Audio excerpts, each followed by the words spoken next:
Good evening, everybody, and welcome to Carving It Up Live right here on Twitter, as well as the Carving It Up YouTube channel and the Grid Network YouTube channel. As always, I am Bryson Carver. What a weekend we had in the world of sports. Listen, mostly blowout NBA games, but listen, hey, the Red Sox got a sweep over the weekend in Pittsburgh, okay? I don't know, listen, I don't know how much I'm going to like Russell Wilson with my Pittsburgh Steelers, but I have a feeling that somehow he inserted some bad juju with the Pirates that helped the Red Sox sweep the series. So, I already like Russell Wilson. I just don't know if I like him as a Steeler. Only time will tell there. We got a loaded show today, okay? Why I do not buy into the Clippers one iota, despite their blowout win of the Dallas Mavericks in game one without Mr. Kawhi Leonard himself. Get into that and more as it surrounds James Harden than anybody. Also going to get into Dak Prescott, who, by Dak Prescott standards, I thought made a pretty firm statement at a charity event over the weekend that I'll get into in about 15 minutes. Very excited to talk about that. Also, why I still do not buy into the Bucks. Minnesota, I'm still a little iffy on, and I think the Patriots should trade the third pick of the draft. I've thought about it over the weekend, and I've come to the conclusion, New England just needs to go ahead and move this pick. I will talk about that later in the show as well. So we got a ton of stuff, a lot of NBA playoff stuff, but there's no other way to start than with the most notable playoff series thus far. But first, so the Nuggets took care of business in game one. Protected home court, beat the Lakers by a final score of 114-103. Nikola Jokic did Nikola Jokic things. He was not only the best player on the floor, but he's obviously the best player in the world. If we could pull up Mr. Jokic's stats here, scored 32 points in this basketball game. And I was watching throughout, and I had my eye on all the games. I really enjoyed the Sixers and Knicks game in Madison Square Garden. Fantastic atmosphere at MSG. I'll talk about Embiid later in the show. And I was watching this one. I'm saying, okay, Denver's more rested, but listen, we know rest, it can, sometimes coincide, or not coincide. Sometimes the rest can play factor if you're off too long. Lakers played Tuesday. They get enough rest, enough time to reacclimate themselves to the Denver climate and altitude. Show up, and I think LeBron James. Now, LeBron James, to me, historically treats game ones the way that Bill Belichick and Tom Brady treated game ones during the Patriot dynasty. Or not game ones, but Septembers. Tom and Bill would look at September as like, you know what? Obviously, we want to win these games, but this is kind of an extension of the preseason. We're going to tinker with stuff, see what works. We may get blown out in a Monday night game against the Kansas City Chiefs Arrowhead, and people are calling for Tom's benching, and Belichick doesn't know what he's doing. But come October, come Halloween, come Thanksgiving, we're going to go back, and we're going to be great shape, probably fighting. Definitely, we're going to win the AFC East easily and be fighting for the 1 seed and a chance at another Super Bowl title. That, to me, is how LeBron treats game ones, historically at least. Certainly prime LeBron did, where it's like, okay, I can sort of feel this out for 48 minutes, see what the other team is, where they're at, what they're trying to run against us, what we're running against them, what works, what doesn't. Then come game two, it's on. Now, LeBron wins some game ones, he loses some game ones. This, to me, was different, though, for LeBron James. Because I think initially it was a little bit of a feel-out process where he says, okay, Denver, at one point in the first quarter, shoots 41%. We're shooting 62%. We hold leads of 8 and 12 at points in the first half. Jamal Murray, now he had 7 assists in the first half to his credit, but 3 for 11 for the field. I think LeBron James saw that and said, okay, Jamal's struggling. We saw what he did last year. That ain't going to happen very often. We are out shooting them from the field, from 3, from 2. That's not going to happen very often. Certainly in Denver, I got to go for the jugular. And that's exactly what LeBron James did. We could show you stats in the first half. LeBron James, 19 points, 5 assists, 3 rebounds, 7 for 10 from the field. That'll work, 70%. 100% of his three-pointers, including a bomb at the end of the first half from Curry range, went 3 for 3 from 3, went 2 for 2 from the free throw line in 20 minutes. LeBron was dominating, balling. The Lakers had 8-point leads and 12-point leads. And at one point, Denver was shooting 41%. Lakers were shooting 62%. And they led by 3 at the half. By the way, making this even worse, Jamal's not playing well. LeBron's playing great. AD's playing great. If you combine LeBron James and Anthony Davis's numbers, it adds up to 30 in the first half. 37, 10, and 8 on 14 of 21 from the field, 3 for 3 from three-point range, and 6 for 6 from the free throw line. So LeBron and AD were great. AD was going at Jokic. LeBron was hitting perimeter shots, getting to the rim with ease, getting to the foul line. And they led by 3 at the half. D'Angelo Russell, that's the problem. Okay, so when I predicted this series and I said Nuggets in 5, out of pure respect for LeBron James, I'm like, the man's not going to get swept back-to-back series. I get it's the same opponent. I get Denver's clearly and objectively better than the Lakers. He's not going to get swept twice. But when I picked Denver in 5, I said, the argument was, well, the Lakers can win because D'Angelo Russell can't possibly be as bad as he was in last year's Western Conference Finals. Well, he really was. Matter of fact, he was actually in some ways better last night than he was that series if you look at certain numbers. But Lakers fans said, hey, if D'Lo just steps up, we got something special going on here. One thing I like to do on my show, or I've started to do on my show as of late, blind reveals.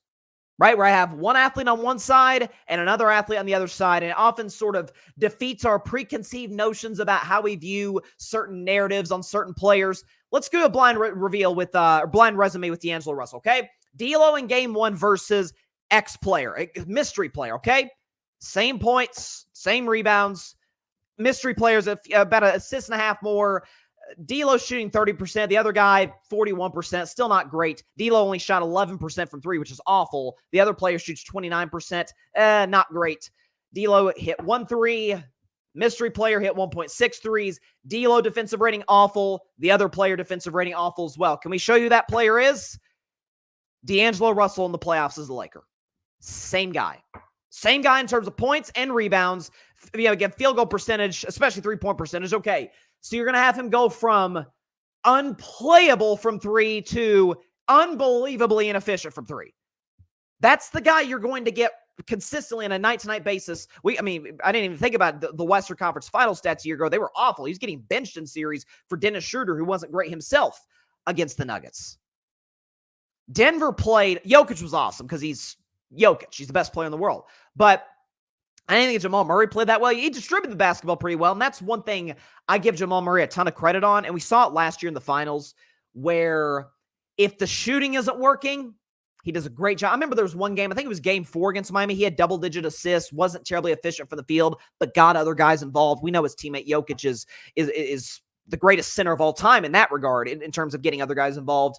But LeBron saw that. And I think when he saw, okay, I played awesome, AD played awesome, Jamal Murray didn't play well, we lead by 3.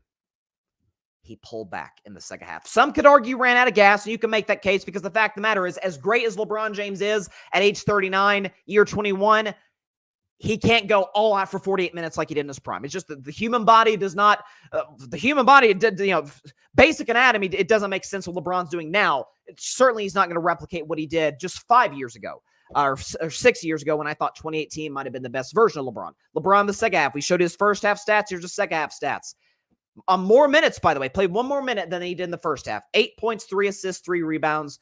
It took 4 less shots from the field. Went 3 for 6, 0 for 2 from 3, 2 for 3 from the free throw line. I think LeBron at that point saw, okay, I played amazing. I went all out.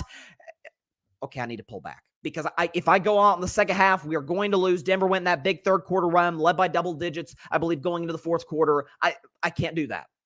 LeBron says, I'm going to, at this point, second half, we're going to feel it out. The Lakers got close at points. I think they pulled it to win 6 with about 5 minutes or so to go. But Denver always, especially in the second half, felt like they were in control of that basketball game. The Lakers weren't going to win that. So he's going to feel out the rest.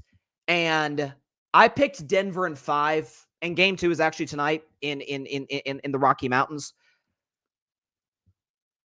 If the Lakers are going to get a game, I actually think it's going to be tonight.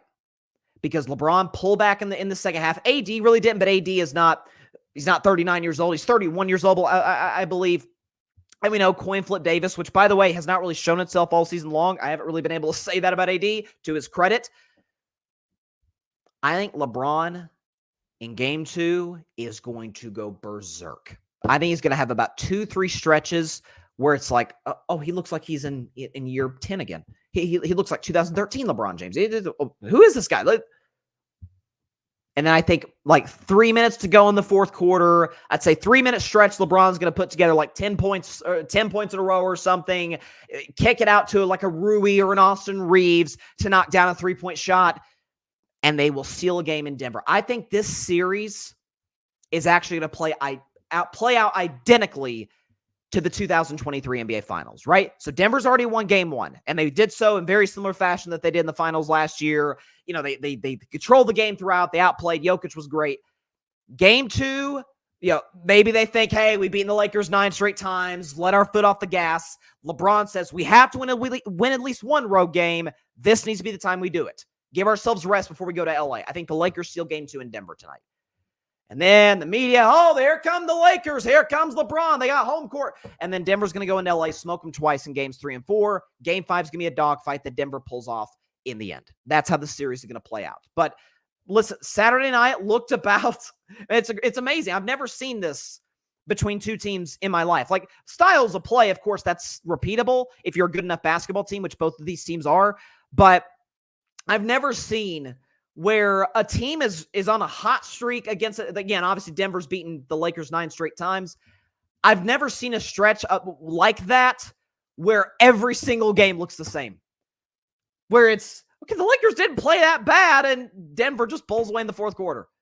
It's not like Denver blew them out one game, and they might have in the first win of the 9-win streak. I haven't gone back to look at that, but by and large, these games are close. These games are tight, down to the wire, and it doesn't matter. Because Denver has the better players. They have the better coach. They have a better starting five, a more consistent number 2 guy, which, again, AD's obviously a better player than Jamal Murray. But in the playoffs, you know, it's a legitimate conversation. And AD was clearly better than Jamal. And the Nuggets still won by double digits. So listen, I have no reason. And this isn't a situation where, you know, this is all one team so overwhelmingly better. No, they just execute better, and they're better in the margins. And I go back to what I said on Monday. I was ridiculed for it, especially when the Lakers beat the Pelicans in that playing game. It was like, oh, Bryson, you're going to be wrong. I said, no, I'm not. No, I'm not. Once the Lakers got the 8 seed or 7-8 seed in the play-in tournament, I said they're done. And I've bought into the Lakers as title contenders all season long, but I said they're done. Because if they lose to the Pelicans, and they were never going to throw that game, any suggestion that they should throw the game against New Orleans, that's ridiculous. That's nonsense. But if they lost that game, they were going to lose to Sacramento or Golden State, both teams that own them in the regular season. If they beat the New Orleans Pelicans, which they ended up doing, guess what? Your reward is facing the defending champions who swept you last year. So, Lakers fans, oh, D'Angelo Russell, oh my God, D'Angelo. Listen, man, D'Angelo Russell, Kurt Russell, Russell Wilson, it don't matter. Nuggets in 5. It's that simple. That's simple. They're better. What do you mean? The better team. That's what I love about the NBA, Major League Baseball. The best team wins the series. Now, baseball's a little different because some teams can be hot. Like we saw the Braves win like 80-something games a few years ago, win the World Series. Like a lot of it's how you're playing. The NBA, you kind of, as long as everybody's healthy, ready to go, you generally get the overall, I guess, average of what the players are, what teams are in the regular season. You tend to get that in the playoffs. Again, Jimmy Butler is the exception in one direction. James Harden's the exception in the other. As Joel Embiid, I'll talk about both Embiid and Harden later. But listen, Denver's better. There's nothing wrong with that. Nothing wrong with that. Oh, and by the way, when it's over, LeBron's going to go to Golden State. I'm just telling you right now. All right. Transition now. Great to have everybody in on this beautiful Monday. Again, a ton of stuff. This is a great week. This is my favorite weeks of the sports calendar. We got NBA playoffs are right in flux. Again, most of those games of the weekend were blowouts, weren't terribly competitive. You know, the Cavs, Magic. I had Magic in 7.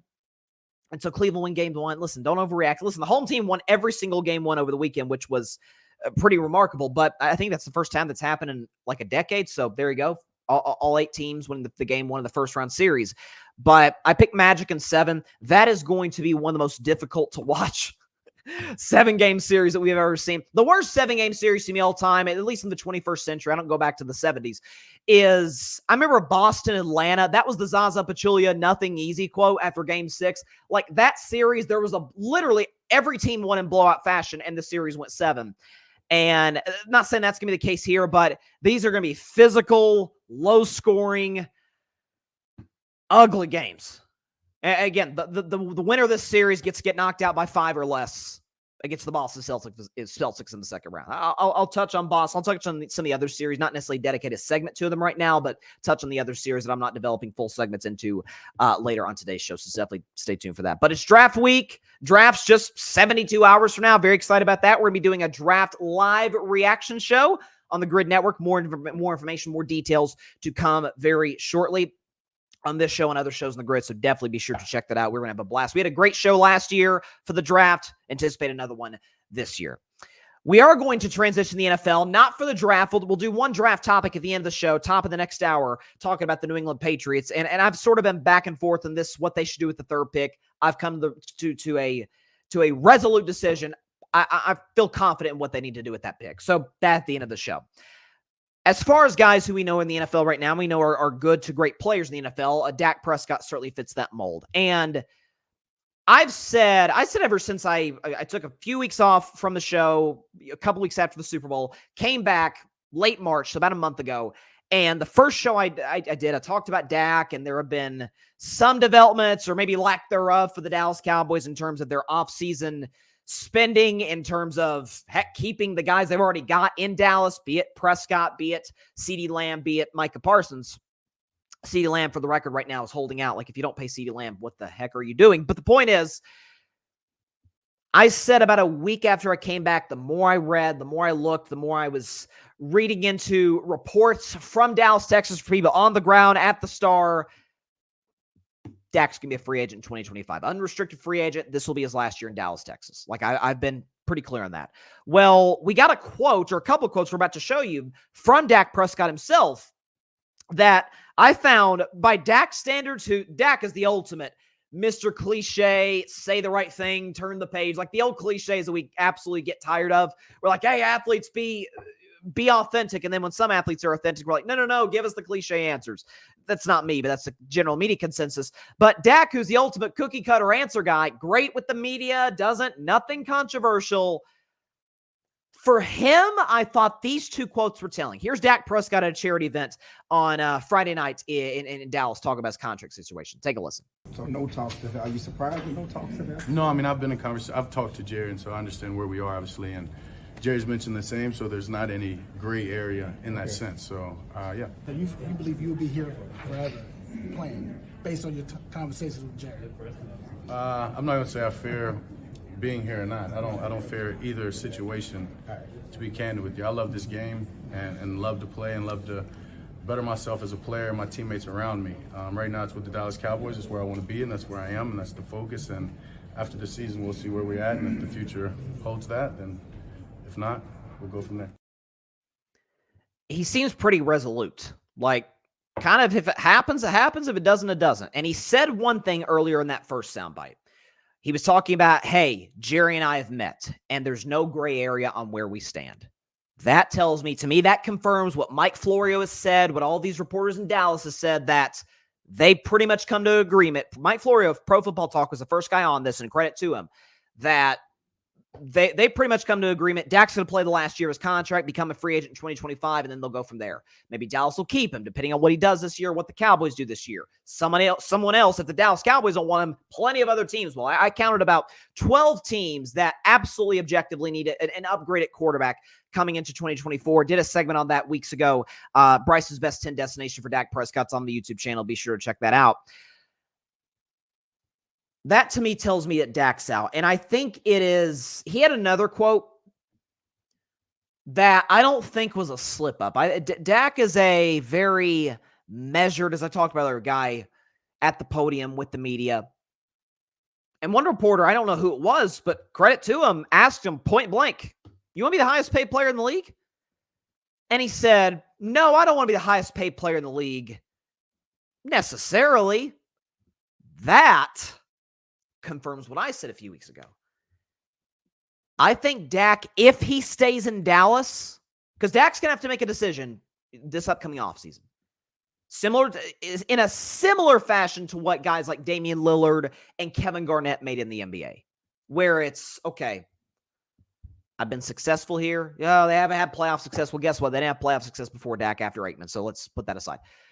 I've had success here. Finished second for MVP a year ago. I have, I think, 4 seasons with over 30 touchdown passes, multiple seasons with the passer rating over 100. We won a couple playoff games. I retired the greatest quarterback ever, sent him into retirement.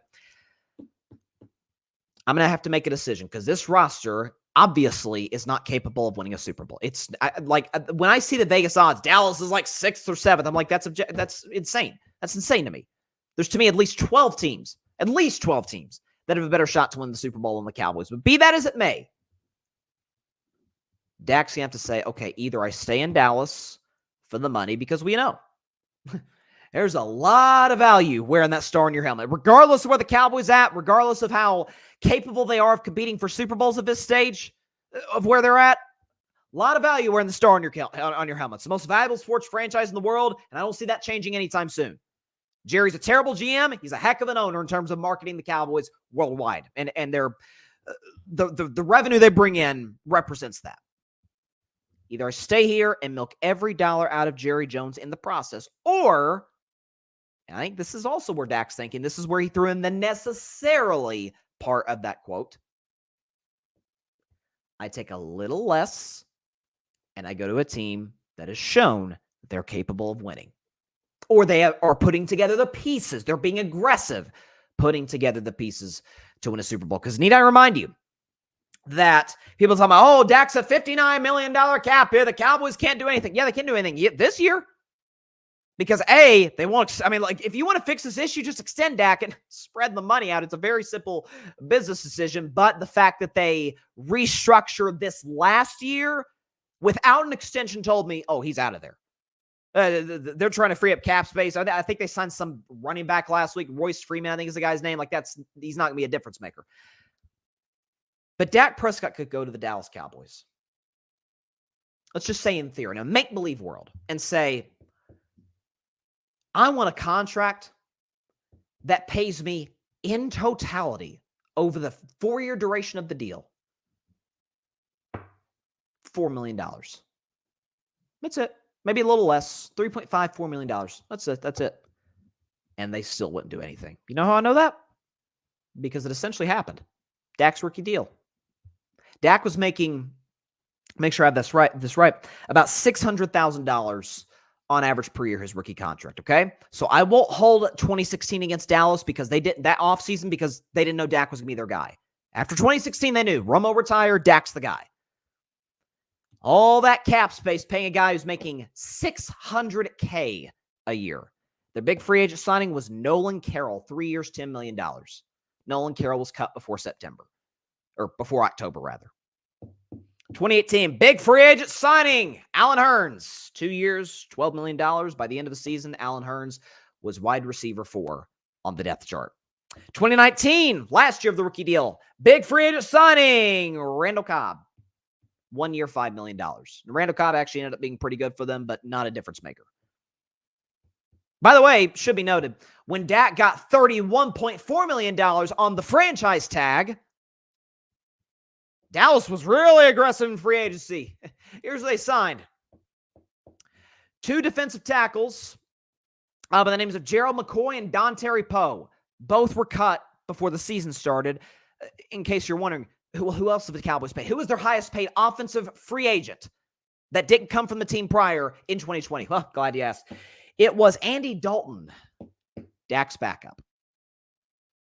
They've never been aggressive. They've never gone after star free agent players when they've been on the market because that's not who Jerry Jones is in the 21st century. I have been saying this for years. We've seen it play out before. And this idea that, oh, now Dak's holding the Cowboys back. Oh my God, he wasn't even making $1 million the first 4 years of his career, and you still couldn't put the necessary roster. It's mind-boggling to me, but that's Dallas. And before you say, well, just let Dak walk. You know, the contract's off the books. We'll find another one. Well, don't forget that since Aikman retired, since the turn of the century, that both star quarterbacks that Dallas has had, they lucked into both. Tony Romo, make sure I have this right. 13 quarterbacks were selected in the 2003 draft. Not one of them was named Tony Romo. He was an undrafted free agent that Dallas said, hey, okay, you always taking in I think 10, 15 undrafted guys, bring them in the franchise, see what happens. Tony was one of those guys, and because he had one of the greatest coaches ever, Bill Parcells, and one of the greatest offensive coaches of this generation, Sean Payton, Hey, he developed into a really good quarterback. 2016, okay? 7 quarterbacks were drafted before Dak Prescott. Dallas, for the record, it should be noted, wanted Paxton Lynch, almost traded in the first round to get Paxton Lynch at the end of the first round of that draft. They didn't. Denver did. Lived to regret it, obviously. In the 4th round, where Dak was drafted, he wasn't even the first quarterback on their board in the 4th round. It was a kid out of Michigan State named Connor Cook, who the Raiders stepped in front of Dallas to take themselves. So at that point, it's like, well, guess we got to take Dak. Well, of course, no disrespect to Connor Cook. I'm sure he's a nice guy and all that, but he's obviously not had the career that Dak has had. Both quarterbacks Dallas got, they lucked into. And in between, Aikman, Romo, you remember some of the names, you lifelong Cowboys fans? Shout out to all of y'all. You guys put up with a lot. Here's some of the Cowboys quarterbacks who started. Actually, all the Cowboys quarterbacks who started at least one game in between Troy Aikman and Tony Romo. They are Quincy Carter, Anthony Wright, Ryan Leaf, Clint Stoerner, Chad Hutchinson, Vinny Testaverde, Drew Henson, Drew Bledsoe. And the notable names, Bledsoe, Testaverde, they were way past their primes. Let's put it that way. So, careful what you wish for, Dallas.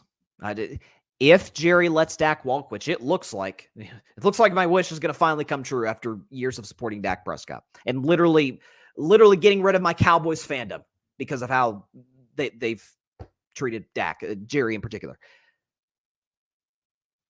If Jerry lets Dak walk, this sounds kind of grim, but he will sign a contract, so to speak. He will not win another Super Bowl in his lifetime. It's not going to happen.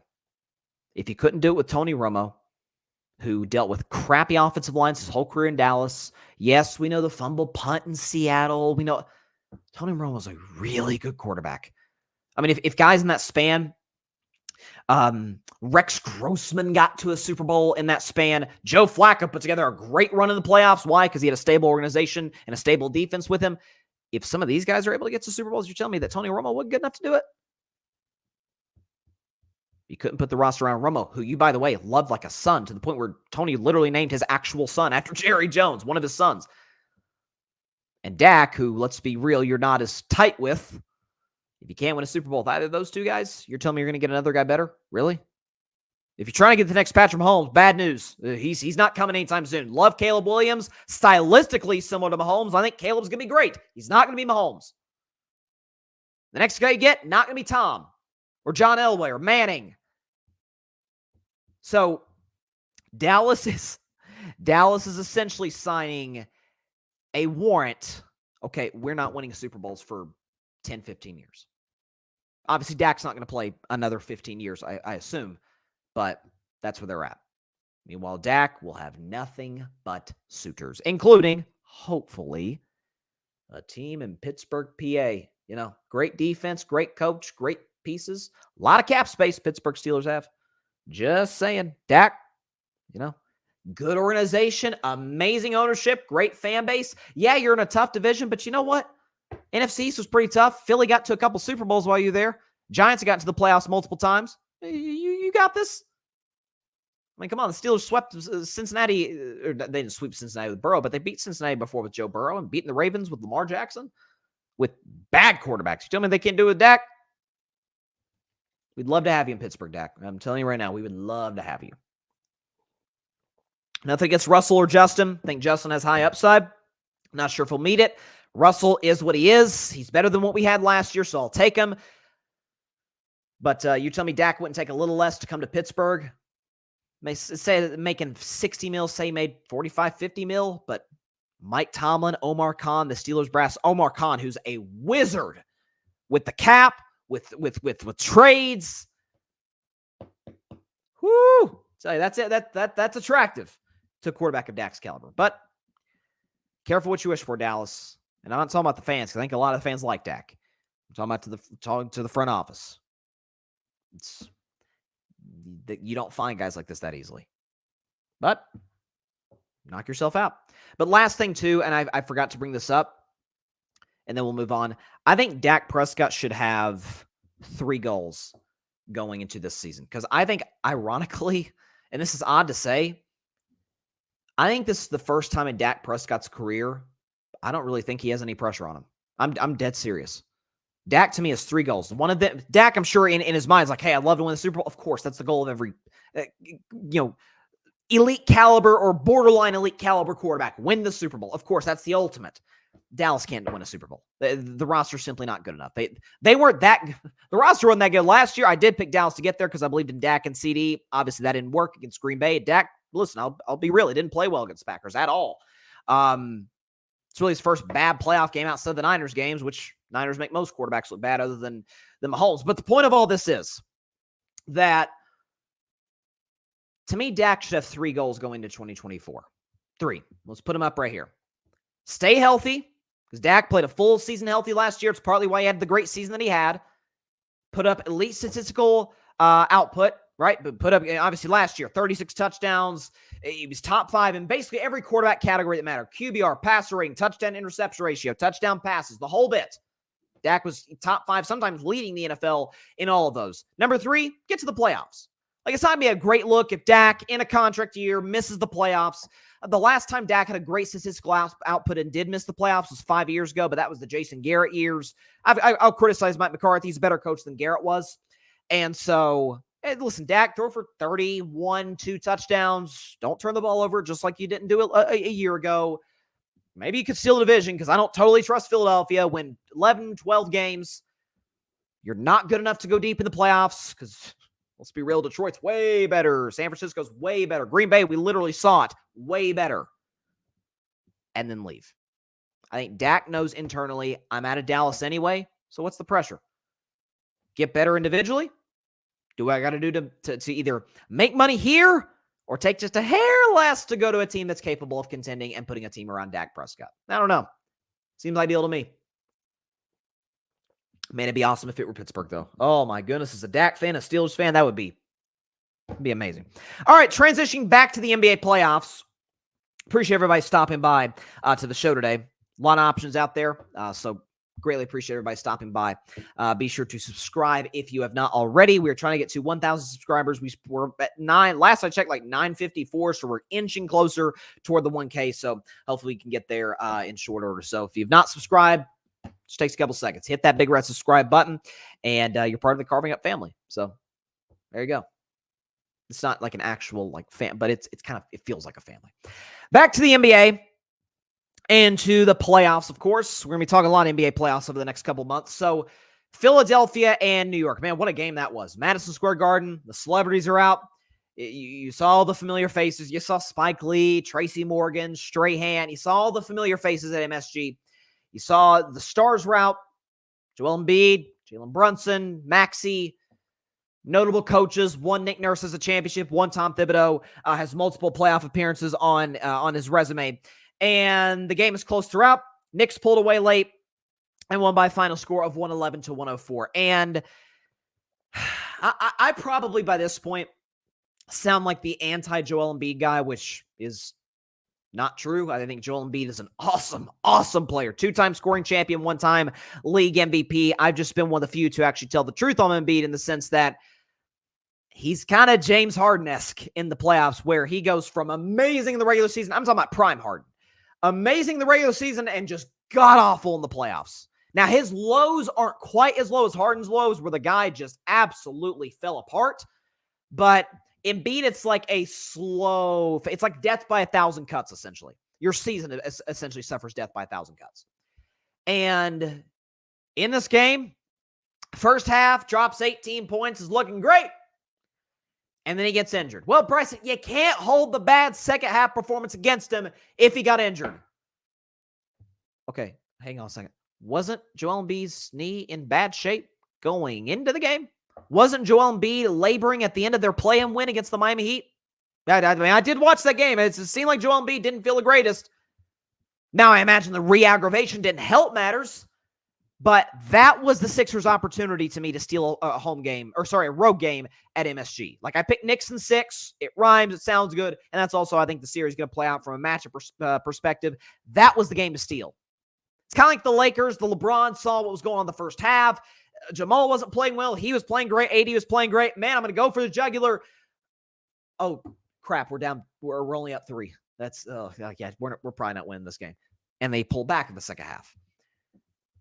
In a similar sort of sense, Embiid came back, started the second half, ready to go. Evidently, he was healthy enough to play. Jalen Brunson, who I'm a huge fan of and have become a huge fan of over the last couple seasons, what he's done in New York. I think he's an awesome leader. He's an efficient player. He's got a nice, floater in the mid-range. He can shoot the three. He gets other guys involved and has been amazing, averaging like 31 points a game since Julius Randle went down. Like, the guy's been great. Jalen Brunson didn't play that well. Yes, he had 22 points with 7 assists, 7 rebounds, but 22 points on 26 shots, 1 of 6 from 3.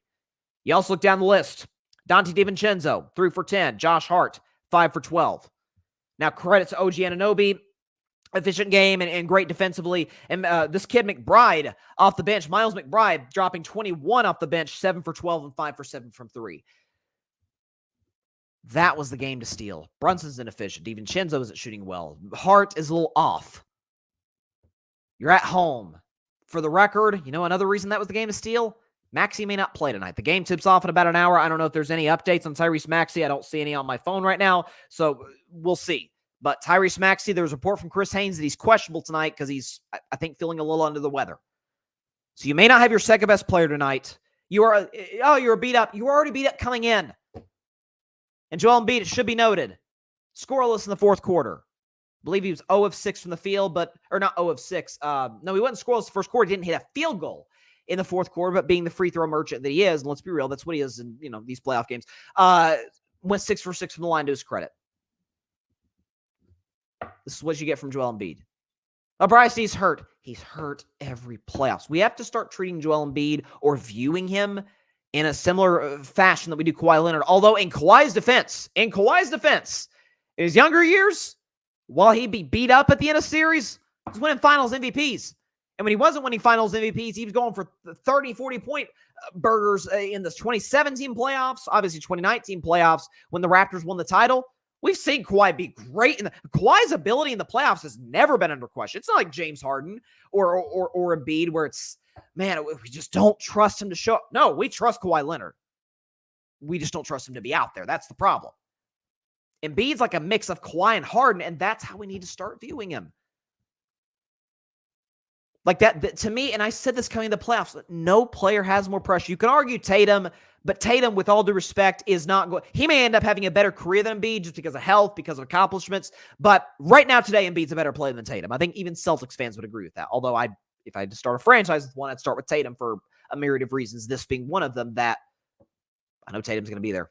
No, Tatum's going to be reliable. No, Tatum's had some amazing playoff performances in do-or-die situations.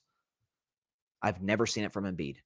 Again, if I'm the only person in the world to say this, then I'll say it again. Joel Embiid is the only player in the history of the NBA to win Most Valuable Player and not go to the conference finals. We're not asking him to drag Philly on a bad leg or bad whatever in the last few years to a championship, which the Sixers haven't done since 1981. We're asking you simply, can he get to the conference finals? I mean, Trae Young got to a conference finals, and by the way, did so by beating you on your home floor in 2021. Jimmy Butler's been how many? 3 times, 4 times to the conference finals? I think 3 times in Miami, including beating you in 2022. The Toronto Raptors have Toronto Raptors who are in free fall right now, or a disaster, total rebuild. They've been to a conference finals more recently than you. You know why? Because they beat you in Game 7. Yeah, Boston dead to rights in Game 6 a year ago. Dead to rights. Tatum was awful through 3 quarters. Had him on the ropes. At home, mind you, Tatum goes off in the 4th quarter and then drops a 50-burger on your head to send you home in Game 7, and you're awful in that game. Don't even record double-digit rebounds as a 7'2" big. And then last night, or Saturday night rather, we see it again. Not reliable, not efficient. Well, he's hurt. He's always hurt. And he was hurt coming into the game. Didn't seem to hinder him from scoring 18 and seemed to be healthy enough to come back in the game. Whenever LeBron's been hurt, listen, he's still got to, if he's out there, we got to judge him by the similar standard. Let's do the same with Embiid then. He's an MVP player, right? We're not talking about like, no offense, but Kristaps Porzingis.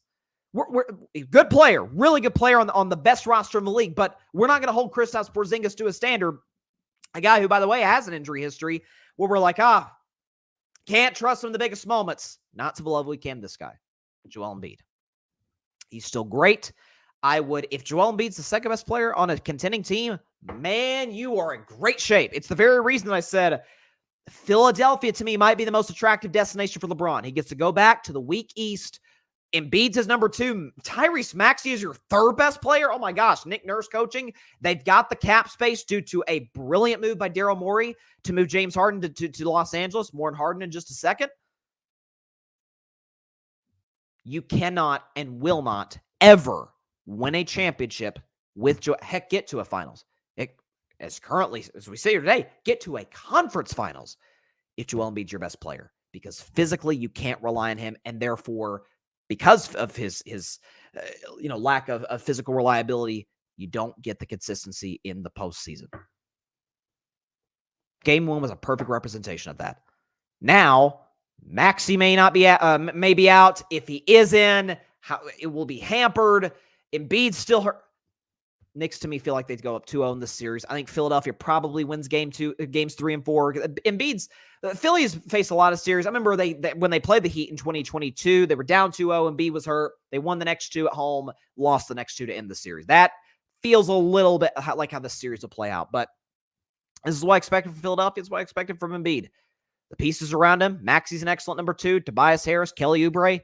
Paul Reed's a good backup center, and Nick Nurse is a championship-winning head coach who's an upgrade over every coach you've had in your career, and you still couldn't get it done because you can't rely on you physically and just in general in the postseason. That's the reality of Joel Embiid, and we have to come to accept it. I know that's probably not the most popular thing to say in Philadelphia, although as much as I criticize Philadelphia sports and their fans get on my nerves, they're certainly realists, when it comes to their athletes not performing up to par. Philadelphia, Boston, New York, that sort of northeast area of the country that, tends to be maybe over harsh, but in some respects, it's like, hey, listen, they call it the way they see it. And I think Philadelphians might actually agree with me on this. I don't know. Maybe they can let me know here in the comments live or in the comments on when this is clipped on YouTube. To Joel Embiid's former teammate. Oh, here we go again. Here we go again. Clippers. Oh, boy. 109-97 over the Dallas Mavericks. Here they come. No Kawhi Leonard. And we blow out the Dallas Mavericks. The Clippers won by 12. To Dallas's credit, they made it somewhat respectable at the end. Both Luka and Kyrie went for over 30 and did it on pretty efficient shooting, especially Kyrie, who's always been an efficient player in his career. But the Clippers got out to a blistering start early and were able to hold Dallas's many runs off late in the fourth quarter and win the game and take a 1-0 series lead. And I can hear it today. It's a new James Harden. The one thing the Clippers needed, the one thing they needed when they were falling short in the playoffs year after year, when Kawhi went down and Paul George was beat up, they didn't have a true point guard. James Harden provides that. Well, on paper, yeah, he does. The reality is, let me double check. Was this a playoff game? Oh, yeah, okay, it was a playoff game. It was a playoff game. And James Harden was great. We can show you James Harden. Do we have it? James Harden's numbers against the Dallas Mavericks. 28, 8-2, 28 points, 8 assists, 2 rebounds, 47% for the field, 54.5% from 3. That, my friends, is a very good, I would dare say, elite performance that we've seen before. Never forget, just a year ago. Let's not be prisoners of the moment. Just a year ago, we talked about Embiid, how he played against Boston. Well, the first 4 games of that series against the Boston Celtics, Embiid missed game 1 in Boston. And Harden went for, I think, 45 to win the game. We can show you. Here's Harden's numbers yesterday. 28 points, 8 assists, 2 rebounds. 47 for the field, 54 from 3. Can we show you his numbers for the first 4 games against the Boston Celtics? Oh, my goodness. Outside of a slight tick in rebounds and a slight, tick down in 3-point percentage, identical. 28 points, sound familiar? 7.5 assists, about the same. 6.3 rebounds, so 4 more rebounds than what he had yesterday. 46% for the field, 47% yesterday, 41% from 3. Obviously, 54.5% yesterday is not sustainable, but 41% from 3 is still very good. But what did Harden do the last 3 games of the series? Games 5 through 7, he was about as awful as you can possibly be. 13 at 8 and 7, but on 31% from the field and 15% from three-point range. We're a game in. Yes, Harden tends to do this every postseason. He comes out as a big scoring performance, and they win a game that maybe we didn't expect them to win. Listen, I thought the Dallas Mavericks were going to win yesterday. I picked Dallas in 5. I don't know totally if Dallas is going to win 4 straight to win the series. They may. I think Dallas is the second best team in the West, but we'll see how it plays out. Still think Dallas is absolutely going to win the series. But hey, afternoon in LA, Staples Center. I hate the Lakers, but home of the Lakers, or crypto.com or whatever it's called now. But he's hitting the step back. He's crossing up Luka. Just wait. Knowing Harden's history, you think that's sustainable? 28 points on 47 from the field and 54% from 3. Tell me that's sustainable, given Harden's history? You think Kawhi Leonard being out over the course of a 7-game series, we'll see if or when he comes back. You think that's not going to make a big difference? You're telling me that Jason Kidd and Ty Lue's an awesome coach, top 3 in the NBA to me. Do you think Jason Kidd's not going to make adjustments? That he's not going to get Harden involved in the pick and roll more?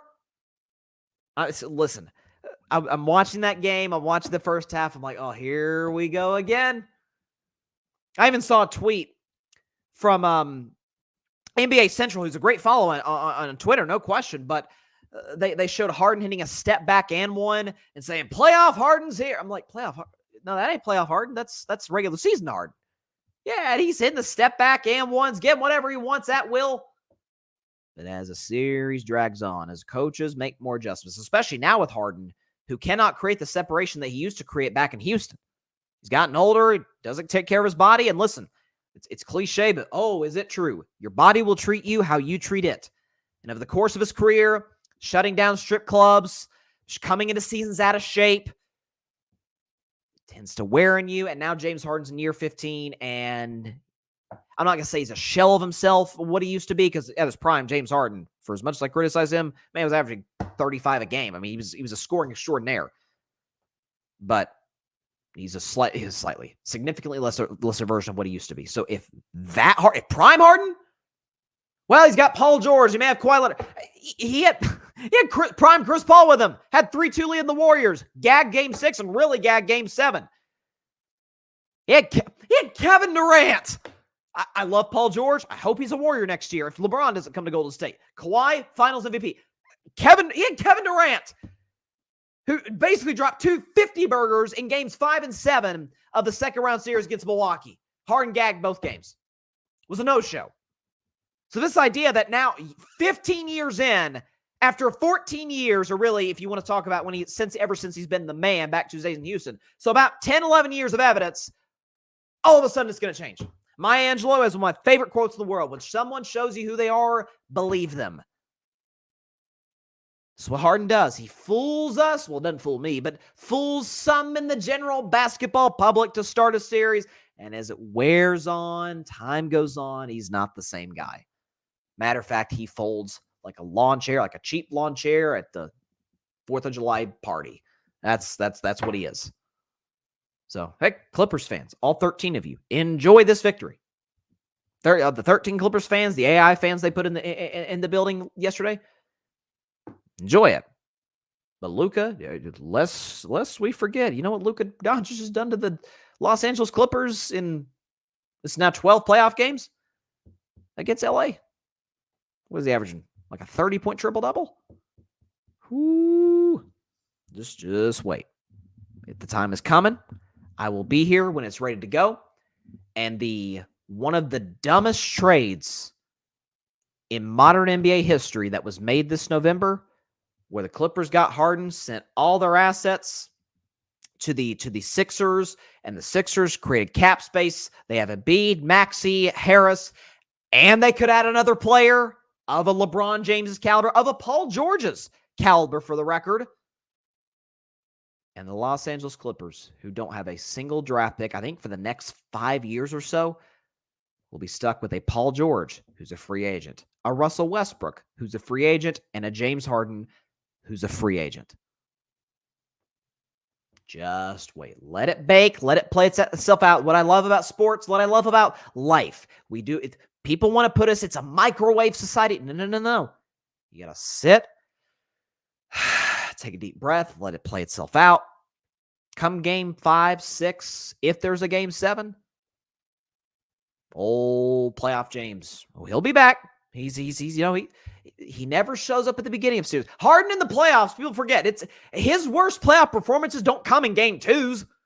They come in 5, 6, 7. We don't have to we can do that list when the day comes in like 2 weeks or less. So there you go. Clippers fans, get excited while you can. But you're going to be joining the Golden State Warriors. You and your counterpart, Lakers, will be joining the Golden State Warriors in Cancun in short order. So it gives me some enjoyment right now as a Warriors fan because, man, I'm missing Steph Curry in the playoffs. It sucks. All right, quickly before we move on to our last topic, this is a little NFL-ish. Usually during the NFL season, I do 4 topics. Most obviously in the heart of the NFL season, maybe we'll have an NBA story or college football or something. But by and large, 4 NFL topics. And then before I get into my last one, which is usually a prediction for the upcoming game, Monday, Thursday, or Sunday, or Saturday during, late in the season, I look at the rest of the games, give sort of like a short recap. So this feels a little close to home, so to speak, for the NFL season. But as far as the other playoff games, we didn't do a segment around. Cleveland beating Orlando 97-83 in game 1 of that series. Again, 97-83, like that's about how these series are going to look. We're not going to see a whole lot of 100-point outputs because both teams, I think the Cavs, both the Magic are 2nd in defense. The Cavs are 6th. The Magic are 22nd in offense. The Cavs are 16th in offense. So both teams are I think they're 16th in offense. They're not a good offensive team. Both teams are really skilled, really long, on the defensive end. Offensively, they struggle. Like if Paolo doesn't have it going for the Magic, and Paolo was solid. First playoff game. He's a young kid. He's going to get better. Did drop 24. Pretty efficient shooting, but that's about how this series is going to look. I still got Magic at 7. Timberwolves over the Suns. We got our first big trash talking moment of the playoffs. Anthony Edwards going right at he said basically his idol, Kevin Durant, growing up. And KD himself, he was great. 31 points, 11 for 17, 2 for 2 from 3. KD was great. Devin Booker, on the other hand, Devin Booker tends to be bad. Again, a little James Harden-esque. At least Booker's gotten to a team to the finals as the guy with CP3, I might add. But Booker tends to be bad in like those game 6, game 7 closeouts at home. But I mean, I thought it was game 6, game 7 Booker here. 18 points on 16 shots. Like, yikes. Beal wasn't the greatest, although he didn't take so many shots, but Anthony Edwards, he went on that third quarter shooting spree, making shots, knocking down 3-pointers all over the place, the mid-range getting to the paint. He finished with 33 points and was, candid after the game. Like, I've trash talked KD, and KD is the ultimate basketball purist. And that's one of the things I respect so much about the guy. Like the guy,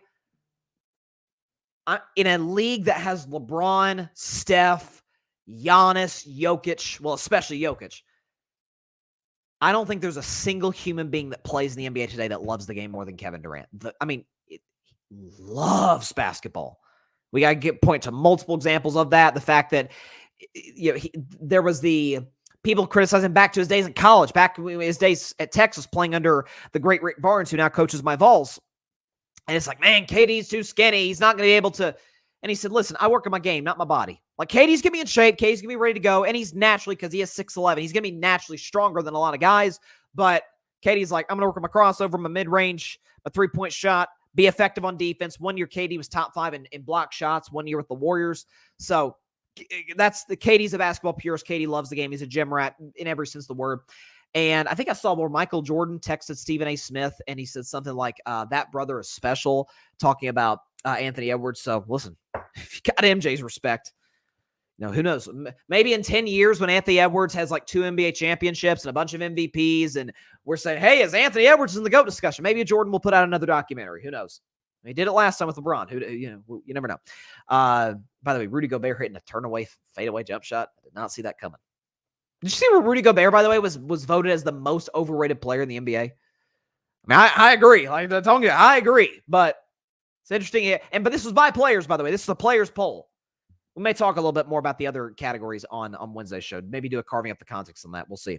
What else do we have? Okay, I already talked about the Knicks and Lakers series. Celtics walloping Miami. Again, this is going to be a quick series. Boston, to me, given the draw, how the bracket, fell into place for them, getting a Miami team without Jimmy Butler, getting either Orlando, who's inexperienced, or Cleveland, who, again, I don't think they're going to get Cleveland, but we'll see, but hasn't won a playoff series without LeBron James since 1993. Going into the Eastern Conference Finals, whether they face the Knicks, Philadelphia, Milwaukee, whoever they face, Boston should not have more than 2 playoff losses going to the Eastern Conference Finals, and I don't think they will. And they may sweep Miami. I took Boston in 5 just because out of respect for Heat culture, and maybe they'll have a hot shooting night in Miami and get like Game 4 or something when they're down 3-0. But yeah, it's a mismatch. You saw it yesterday. Boston was red hot from 3-point range. Hit 45% of their 3-pointers. That'll work any day of the week. We had the Bucks knocking out the Pacers. That was a weird. I'm a Damian Lillard fan. That was one of the weirdest performances I've ever seen from a superstar in the playoffs. So Dame goes crazy, drops 35 in the first half, doesn't score in the second half. It was like a reverse. Remember 5 years? Well, I certainly remember, but 5 years ago with my Warriors when Steph, it was Game 6 against Houston. Kevin Durant had just suffered the first of his injuries, lower leg injuries. And Steph didn't score in the first half and then dropped 33 on Houston's head in the second half. Like this Dame performance is literally the reverse of that. Now, it was Game 1, and to Milwaukee's credit, they did beat the Pacers. I still think the Pacers win this series. Dame's not going to give you 35 in the first half or 0 in the second half. It's going to kind of even out to about 26-27. If Giannis comes back at all in what will be his final season in Milwaukee, I said that for weeks. I truly believe that. He's going to be hampered. He's going to be beat up. The chemistry with him and Dame doesn't work. If you look at Dame's numbers, they're actually better without Giannis. So the two of them just don't fit together. Still think Indiana's going to win this series. They closed the gap to a degree in the second half, but just weren't able to pull away. But I still got the Pacers in 6. And finally, the Thunder over the Pelicans. Listen, you could tell that was Oklahoma City's first playoff game. Obviously, the youngest team in the playoffs. Their average age is like 23. SGA played really well. Chet was really good on the defensive end. But other the guys, they were a little nervous, a little jittery. The Oklahoma City crowd, they haven't seen a playoff game at whatever their arena's called. It used to be Chesapeake. I don't forget what it's called now. But they haven't seen a game there in like 5 years. I think it's Paycom Center, if I'm not mistaken. But yeah, they're antsy. They're juiced up. They're ready to go. And props to the Oklahoma City Thunder. It was a tight game, close. SGA ate some big shots late. Chet Holmgren hit a free throw that put the Thunder up 2. CJ McCollum had a great look for the win. He got one of the guys on a pump fake, leaned in for a 3-pointer that would have won the game and missed. But I said Oklahoma City in 5 before the series started because I just don't think Pelicans with Ingram coming back, not fully healthy, not fully ready to go. Zion, if he comes back at all, I assume will be a shell of himself. So it just sucks. We still haven't seen Zion in the playoffs. Like, golly, I hope he comes back. I hope he comes back and delivers like 140 burger. I really hope we see that. But impressive win by the Thunder, 94-92 to go up 1-0 in that series. We have 3 games tonight. Magic Cavs. I'm going to go the Magic tonight. We got Sixers Knicks. I'm going to go Knicks. We did just get an update, it looks like.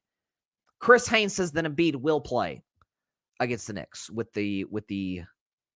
and Tyrese Maxey will also play. Okay, that's huge. Because Maxey was initially questionable. He was sick or under the weather. I don't know if sick is the right word, but certainly under the weather. But, okay, Joel, what you got for us? Prove me wrong. Prove me wrong, man. Listen, if Embiid comes out there, destroys the Knicks, steals home court advantage, okay, then let's see what you got beyond that. I don't think he will. Don't trust him at all. I got the Knicks, though. I think Brunson plays better. That plays more efficient, gets more help from DiVincenzo, from Hart, and the Knicks win tonight. Lakers, Nuggets. Again, this may shock people. Nuggets in 5, but I think this is the game the Lakers get. Denver's going to be like, again, human nature sets in certain regards where you beat a team 9 straight times. You're like, we can bring our B+ game and be good. Whereas the Lakers are, man, the momentum perceived momentum that the Lakers could create if they win this game, tie the series 1-1. They finally beat Denver in a game after 9 straight losses. They steal home court, and the media will overreact. Oh, here come the Lakers. Denver will then, knock them out in games 3 and 4, and then close the series out in Denver in 5. But actually, I think the Lakers win tonight. I think this series plays out exactly like last year's NBA Finals did. Nuggets win game 1 at home, lose game 2 at home, win game 3 and 4 on the road, win game 5 at home to close the series out. That's what I think. So there you go. So give me Magic, Knicks, Lakers. That's what I got. But it's still all day, every day. Nuggets at 5. All right. NFL draft topic. It is NFL draft week. And so I've said that obviously we know Caleb Williams is going number 1 in the Bears. I was initially pretty confident that Jaden Daniels, especially given what I'd been hearing, that he was going number 2 to Washington, although now the betting odds have shifted slightly in favor of Drake May. Jaden Daniels' agent came out and said, hey, I didn't like how they brought all of these quarterbacks in at the same time, which a little fishy. Maybe he's trying to force his way out of going to Washington, which I would tell Jaden Daniels, you'd rather go to Washington, New England, buddy. Washington ain't great, but they got some pieces. They've got a good, a proven head coach, a proven OC. Like, I go there before I go to New England, man. Like, careful. But nonetheless, to me, where the draft gets very interesting is the New England Patriots, because Washington's going to select a quarterback. We don't know who it is for certain. It looks like it's going to be between May or Daniels. What do the Patriots do? So we'll show the draft order. I've put this graphic up for a few months now. So New England at 3. You have the Cardinals behind them. They're going to take Marvin Harrison Jr. if the Patriots don't. You have the Chargers, who are probably going to trade back. I think with Minnesota, that to me feels like a foregone conclusion at this point. Harbaugh wants more picks. They need to rebuild, some parts of the offensive line. They need a nice receiver. It's a great receiver draft. Minnesota's looking for a quarterback. That to me, Chargers are going to trade with the Vikings. That feels somewhat inevitable. Giants, we'll see. Titans are going to select Joe Alt, I think, the best tackle in this draft under Notre Dame. Falcons, to me, probably select an edge rusher. That's why I think they'll go. But I've been debating. I've even done segments on the show. What do the Patriots do? Because they are, I think, without question, one of the 3 worst rosters in football. They need a quarterback. The receiving core is awful. Marvin Harrison Jr. is available. Malik Neighbors. Ramadunze. Again, as much as I love those other 2 guys, I think Marvin Harrison Jr. is a generational talent at the receiver position. And even more so than Caleb is at quarterback. See, they could go with him, and I would not fault that pick at all. You're getting one of the great receiver talents. Obviously, we know what his dad did, Marvin Harrison Sr., Hall of Famer. I'd trade back. And I'll tell you why I'd trade back is that, in theory, this obviously isn't always the case. As a matter of fact, it's rarely the case. But in theory, the best 2 quarterbacks are off the board before the Patriots are on the clock. Marvin Harrison Jr. will absolutely help them, but he does play a dependent position, and I like Jacoby Brissett. Bailey Zappi was always better than Mac Jones, said it for 2 years. You need a guy better than those 2 to get him the ball. And the Patriots roster, as it stands today, is the defense is okay. The offense is a mess. O-line, running game, weapons, court, it's a mess. It's a full-on rebuild. Are you sure that any of these guys, with the exception of Caleb Williams, because Caleb to me is Andrew Luck-ish, where he could step into a situation, it's like, okay, we could go to the playoffs. Now, in the AFC, I don't think they could go to the playoffs with Caleb Williams, but they would absolutely win 6-7 games. I think unquestionably. They were competitive in games with Mac Jones at quarterback. You're telling me a guy who's more dynamic, better arm, more mobile, more accurate, better decision maker, better leader than Mac Jones. That's not questionable. Outside of that, McCarthy, I think, would be a mess. And I like McCarthy. He seems to be more like the game manager type, like a lesser version of Brock Purdy.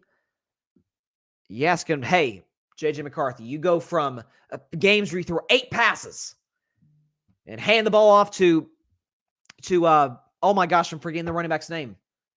Oh, the guy, Blake Corum.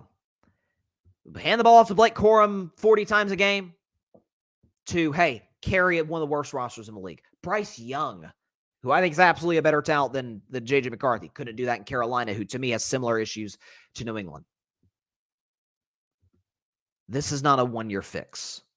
And there are some other really good quarterbacks in next year's draft. Because the fact of the matter is, all 6 of these guys, the 6 guys that we're talking about, Caleb, Drake, Jaden Daniels, Bo Nix, Michael Penix Jr., and J.J. McCarthy, All 6 of those guys are not going to hit. I think Caleb is.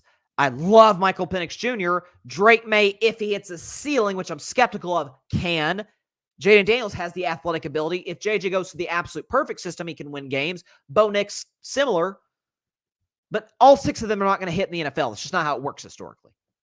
Let you guys next year have an opportunity too, because the fact of the matter is the Patriots are not going to be good next year. They're going to be a 4 or 5 win team at best. So they'll be high up in the draft once again to take a quarterback. Accumulate picks, rebuild your offensive line. And again, there's some really good tackles in this draft, even after Joe Alt. You could take one of them. You could maybe take, if there's the guy, I think Edwards, I believe is the guy's name at LSU.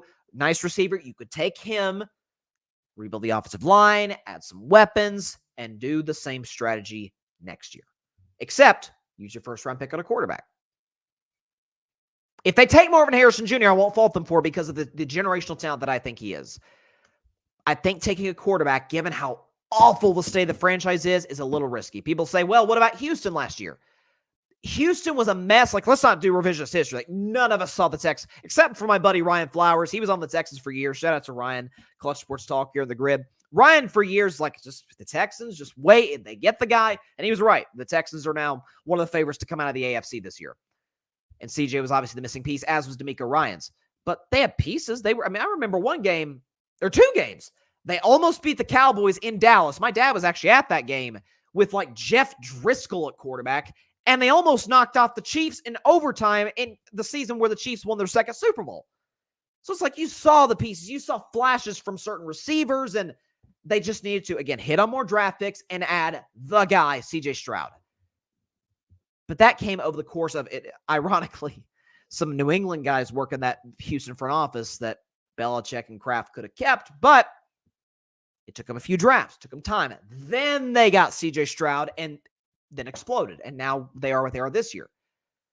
If the Patriots want to have a similar trajectory where they get a Stroud-like guy, it's not going to come this year. See, if you drop CJ Stroud in New England, they're better because Stroud's obviously way better than any of the guys they had last year, but they're not a playoff team. They're not. The Texans barely got in with way more talent than New England. So, again, if they don't take Marvin Harrison Jr., I think you have to trade. I simply don't think you could put one of these quarterbacks in a situation where it's a long rebuild. You're trying to develop them, but they're also out there getting their teeth kicked in on a week-to-week basis. I just don't think that's the smart strategy to develop the guy that you hope can get you back to the mountaintop. So, unless you take Marvin Harrison Jr., which I would not fault because he's great, stealing from Arizona, I'd trade back. Chargers are going to do it. I think the New England Patriots should as well. This is interesting. Wow. According to Shams Charania, this is the 2nd offseason I think this has happened. The Charlotte Hornets are interviewing J.J. Redick for their head coaching job. Sources tell The Athletic and Stadium. The 15-year NBA vet and former Duke star has shown an interest in making a coaching jump in recent years. Well, look, it's better than Steve Clifford. When they brought Steve Clifford back a couple of years ago, because I remember Kenny Atkinson, who's an assistant with the Warriors, was going to take the job, but then he decided, hey, I want to keep my family in the Bay Area. I'm going to stay in Golden State. And then they pivot to Steve Clifford, who had already failed. It's like, which we know Charlotte ownership has been bad for almost the franchise's entire existence. But I think Redick could be a good hire. This guy, listen, I don't know if great podcasting necessarily translates to great coaching, but we know J.J. Redick's basketball IQ is second to none. It's why do you think LeBron James doing a podcast with J.J. Redick? Not that there's not other smart players, but he's a Duke guy. He's pretty smart. So there you go. All right, fun show. NBA playoff stuff, NFL draft. There you go. All right. That is all the time we have for today's show. Appreciate everybody stopping by. As always, be sure to catch Carving Up Live on Wednesday, the eve of the draft, at 6 p.m. Eastern, 3 p.m. Pacific time, right here on Twitter, as well as the Carving It Up YouTube channel and the Grid Network YouTube channel. Of course, be sure to like, share, comment, and take 2 seconds out of your day. Hit that big red subscribe button down there. Helps the channel grow exponentially. If you have subscribed, thank you so much for your support. We greatly appreciate it. We surpassed about 950 subscribers recently. We're trying to get to 1,000 in short order. So if you have subscribed, thank you so much. Please tell your friends about it, your family about it, everybody you know about it. If you have not subscribed, hey, if you're on YouTube, it just takes a couple seconds. That big red subscribe button down there, that one, yeah, the one I'm pointing to. Hit it. You're part of the Carving It Up family. It's a familial type of feeling carving up live. And just as importantly, I might add, go subscribe to the Grid Network. That's GRYD, the Grid Podcast Network, right here on YouTube, as well as any and everywhere you get your favorite podcasts, be it Apple Podcasts, Spotify, iHeartRadio, Google Podcasts, any and everywhere you get your favorite podcasts. We've got them. Digital, anywhere you get your podcasts, on YouTube. Also, articles, Patrick Brown writing some great stuff on the Grid Network's website. We dare to be different on the Grid Network. All right. See you on Wednesday. 8 o'clock spot should be coming tomorrow or on Wednesday. The Grid Network Draft Live Reaction Show on Thursday night around draft time. Again, we'll give you more details as we're able to bring them to you, but definitely be sure to check that out in about 72 hours. The draft is nearing. We are in the midst of the NBA playoffs. This is one of my favorite times of the sports calendar, so we'll have a ton to talk about over the next couple of months. So we will see you again on Wednesday. Please stay safe out there. Please be sure to take care of your physical as well as your mental health. And please be sure to contact your local state representatives and senators to demand change for gun violence in America, whether you lean right, left, center. This is an issue that impacts us all. And no matter what anybody on either side of the aisle tries to fool you with, there's no one solution to the issue. There's a lot of things that can be done to prevent this, and who knows, maybe even to stop it. But we've got to do our part. We've got to vote. We got to make sure our lawmakers know how we feel about this particular subject. All right. I will see y'all on Wednesday. Carving up the context. Bryce's Best 10. More NBA playoff stuff. More NFL draft stuff. Cannot wait. I will see you then. God bless y'all. Peace out. Yeah, I think the Lakers steal tonight, but they're still going out in 5, though.